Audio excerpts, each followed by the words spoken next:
Well, again, I thank Senator DeMint for getting us off to such a good start. And I see our next speaker is here, Congressman Marsha Blackburn. So I'm going to ask her to come up with former Commissioner Debbie Tate from the FCC. That's...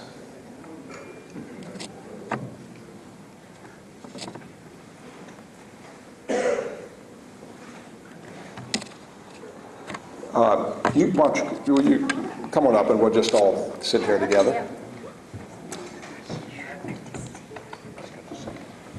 Okay.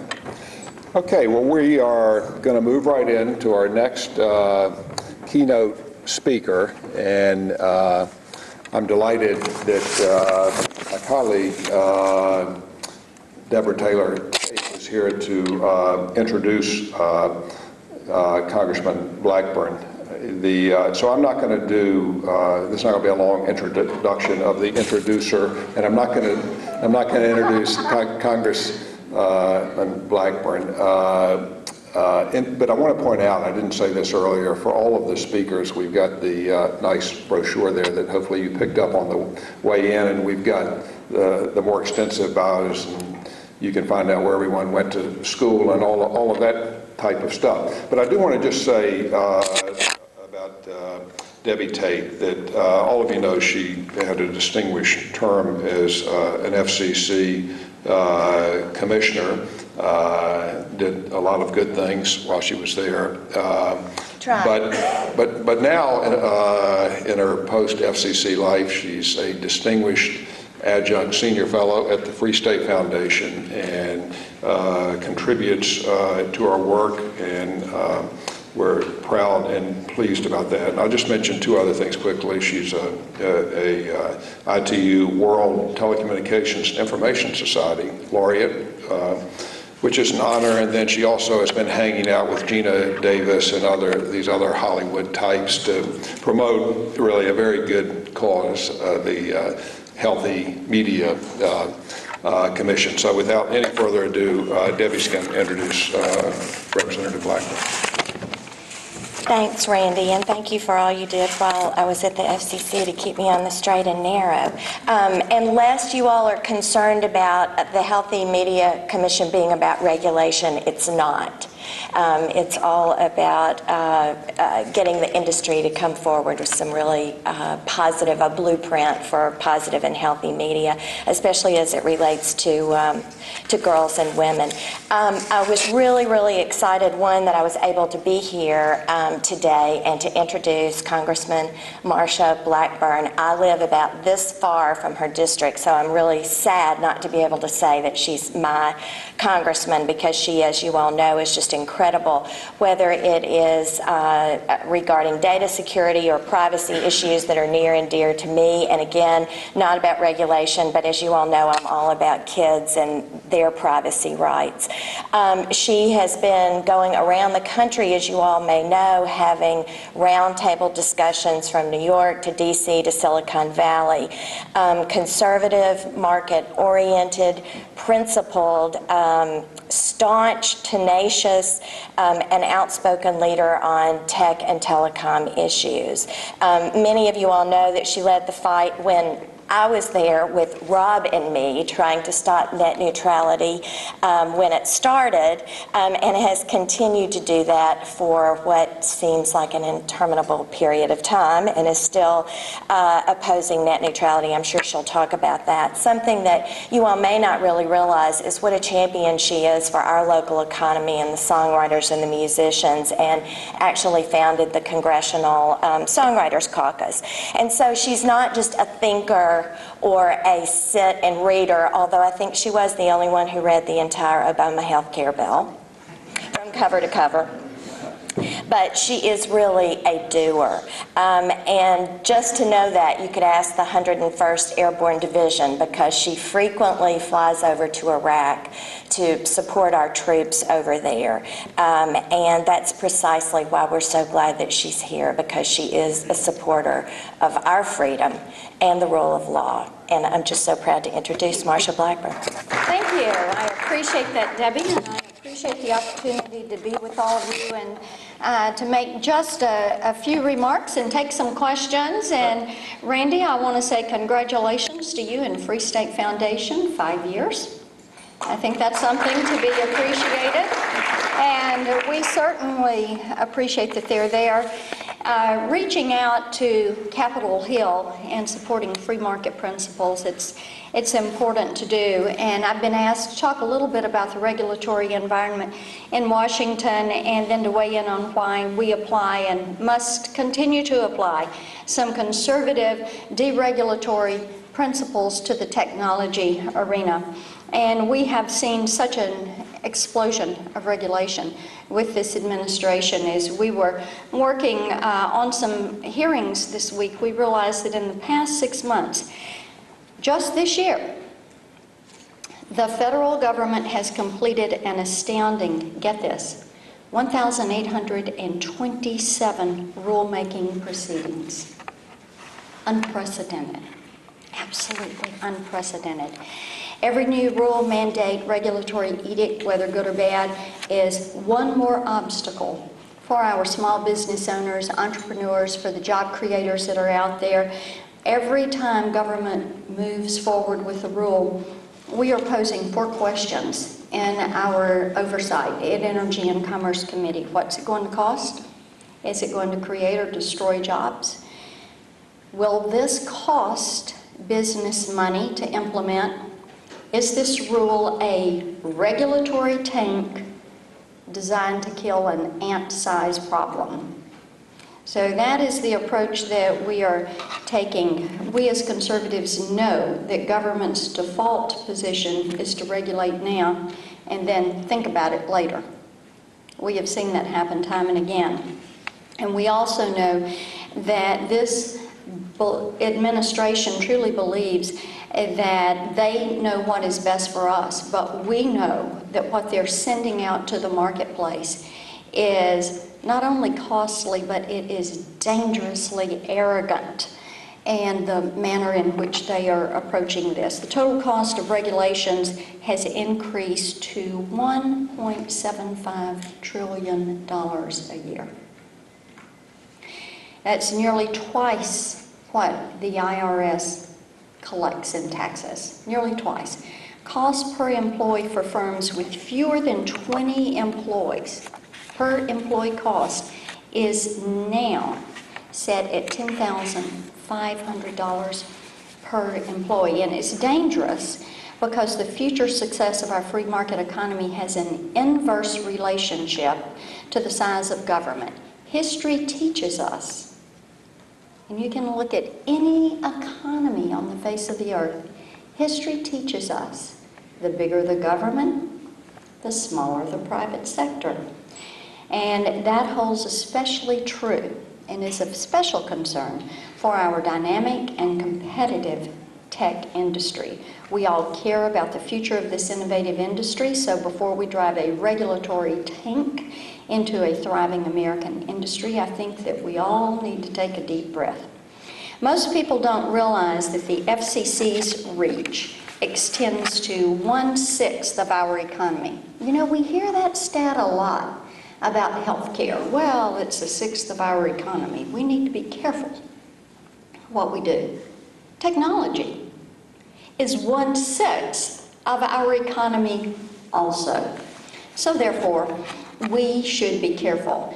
When you look at the last 50 years, many of us haven't stopped to think about FCC rules. Measured in pages, they have grown 800% over the last 50 years. The FCC's sister agency, the FTC, now has its fingers deep into the privacy debate, data security, and control over advertising practices, just to name a few things. Looking at dual tracks, FCC and FTC. But just like in all sectors, excessive regulation kills regardless of who your regulator is. What drives the tech industry? We all know that it is constant change, rapid innovation, creative destruction, and revolutionary products that consumers are wanting to see in the marketplace. An example, government, home of the dysfunctional U.S. Postal Service, fundamentally misunderstands this industry. Government is not driven by change, by rapid anything. The fact of the matter is, we don't know where this industry is going when we talk about technology. We don't know how technologies will converge. We don't know what competition is going to look like in 6 years, much less 6 months. And we don't know what products consumers are going to want in the future. What we do know is that they want the next, better, faster. Comes home to me when a 2-year-old grandchild looks at me and says, "Marsha, you need an iPhone." Government knows so little, reacts so slowly, and works so poorly. The government should stop pretending that it has all the answers and knows how best to regulate. One of my very favorite economists ever, F.A. Hayek, who wrote The Road to Serfdom, and as I recently told a college graduate, that is S-E-R-F, not S-U-R-F.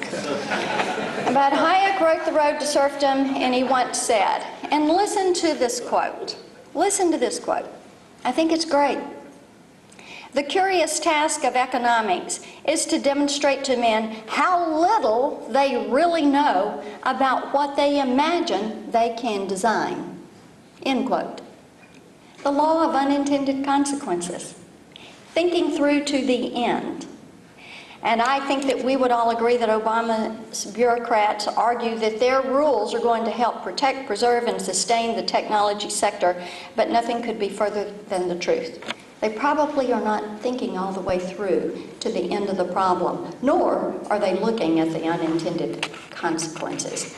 The technology sector moves 500 times faster than the detached delusions that dominate the executive agencies spread around Washington, D.C. Sadly, Obama's bureaucrats are willing to justify all regulations under the banner of public interest. Their political ends justify whatever regulatory means they enact. In fact, to justify their purpose, they invent new problems and regulatory responses to everything from green energy to the incandescent light bulbs, lead in four-wheelers, privacy settings on mobile devices, marketing of athletic toning shoes, and what we're covering today, advertising for children's cereals. The FCC's so-called net neutrality decision was a hyper-reactive example of what happens when government creates a problem and then invents a solution that they think will someday fix it. What is it really? It is a freedom-destroying internet iron curtain. In response to a question I asked at a recent hearing, Commissioner McDowell said the so-called net neutrality rules were indeed outcome-driven. It's time for government to stop pursuing social outcomes through the regulatory process. It's time that they stop the arrogance, and it's time that they take a breath and embrace a little bit of regulatory humility, and we would appreciate some statutory obedience along the way also. So how do we respond to this? First, the government's default position should be, especially when you're looking at the potential for jobs growth, the first position, the default position should be do no harm. Just do no harm. When you look at the private sector, we must oppose any government solutions that hinder innovation and job creation. In addition, we must ensure that bureaucrats and the agencies don't regulate and make rules outside of their authority. Moreover, we need to put jobs at the forefront of the regulatory debate. The country wants us to focus on innovation and job creation. But activist bureaucrats have truly bolted a restrictor plate to our economic engine, and they are pushing jobs growth further off the tracks. Here's an example. 5% reduction in the regulatory budget is estimated to result in about $75 billion in expanded private sector GDP each year, with an increase in employment by 1.2 million jobs annually. Just a 5% reduction. This is what lack of certainty is costing the economy. On average, eliminating the job of a single regulator grows the American economy by $6.2 million and nearly 100 private sector jobs annually. Second, government needs to respect private industry. A conservative vision to tech issues assumes the imperfection of mankind and a preference for markets, not politics, to drive the outcomes. I would suggest that if politicians and regulators were ineffective at engineering society before the digital age, they might not be the best at keeping pace in this new era of U.S. technological progress. Job creators are rapid responders and they make decisions. On the other hand, down at 1600 Pennsylvania Avenue, the popular opinion is, let's committee this to death. How long can we keep this thing in committee? How long can we keep it in the agency? Now, Debbie mentioned net neutrality. That's a great example of how long you can keep this in kind of under their wraps and working it through their process. Their notice of proposed rulemaking, the comment period, OMB sign-off, publication in the Federal Register, and enforcement began, remember, 2 days before Christmas. And they're going to finish this process 4 days before Thanksgiving. Now, as we have watched this and talked about it all year, I have decided the FCC is operating on some kind of turkey time. And they thought that this was going to be the Christmas gift to all of us last year, and this year they want us to thank them for their protections that they have brought our way. The tech industry is infinitely more responsive and better equipped to meet consumer needs, wants, demands, interests, and desires than the federal government. Further, we need a new way of doing business that flips the government's regulatory presumption on its head. New rules should complement market regulation only when true harms and market failures are identified. Third, we need to streamline government rules and regulations to better reflect the competitive and dynamic characteristics that define the tech industry. Times have changed.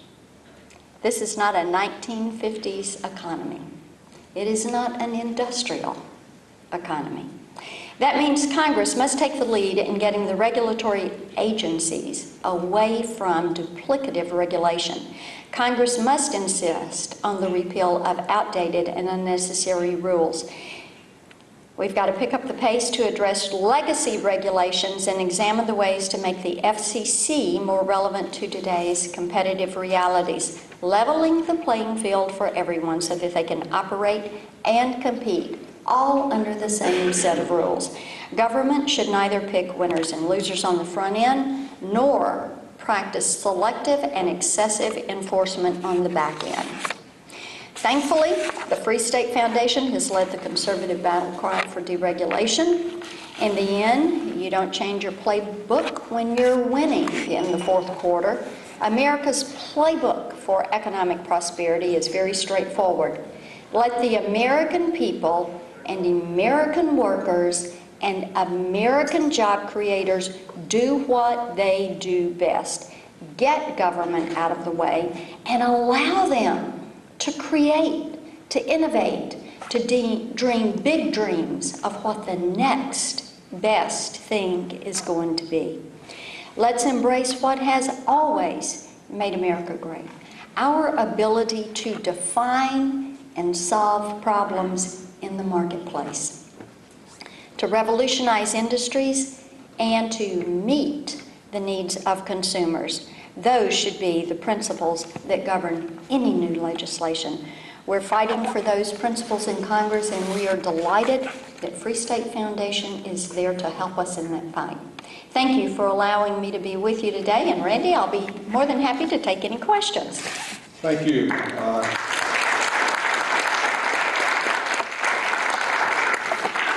We appreciate those remarks very much, and I'm glad you mentioned HIAC, because we usually try to make sure sometimes in a Free State Foundation program that someone does, and you did that. Did the job for you. And You know, when Senator DeMint was here, he then talked about creative destruction, referring to Schumpeter's famous phrase. So we've got those bases covered, which we believe is very important, and we thank you for that. One other thought came to mind while you were speaking. We were talking about the FCC's processes and how they're slow in today's rapidly changing technology environment. And that reminded me of something Michael Powell said back in 2000, right before he became chair. He was giving a speech at an event that we were hosting, and he said, quote, "Our bureaucratic process is too slow to respond to the challenges of internet time." That was a quote. That's even more true now. Okay, well, we have time for a few questions, so we've got a mic. If you raise your hand, identify yourself for the record. Thank you. Mark Hine, Sinclair Broadcast Group, including Nashville, Spot 17. I'm going to continue the theme that was asked of Senator DeMint. There's a movement underway on Capitol Hill to perhaps provide authority to the FCC to auction some portion of the spectrum, reportedly to make it available to the wireless industry. Just in the last couple of weeks, Citigroup released a detailed analysis claiming that the wireless industry has access to 838 megahertz of spectrum, is only using 192 megahertz, and is not using that efficiently. Having said that, would you agree it makes sense that before the FCC does anything with spectrum, auction, sell, reassign, what have you, first NTIA and FCC should conduct detailed audits to determine where spectrum is being used, unused, underutilized, and why it's fallow? I have been on record for quite a while of supporting an inventory to see where we are. What we want to make certain is that the spectrum that is out there is used appropriately. I think it is absolutely amazing when you look at where we'll be at the end of the decade. If you've got 1 trillion wireless devices that are out there, as you look at the developments that are taking place with mobile TV, I use the example of my 2-year-old grandson that's frustrated with my BlackBerry and wanted me to have an iPhone. The iPad is something that these 2 grandchildren, a 2-year-old and a 3-year-old, use all the time. They like taking this with them. So if we've got 1 trillion devices, if we've got a generation of children who are primarily going to learn from educational assignments, books, access on a mobile device, I think that it requires us to be very good stewards of what that spectrum, how that spectrum is used. And at the same time, I think that what we have to do is have, one of the reasons I just do not like what I've read in the net neutrality order, and as you look at how the FCC, whether it's data security, whether it's privacy, whether it's paragraph 84 of the net neutrality order, I don't want innovators, when they have an idea, a bright idea, to have to go file with the FCC.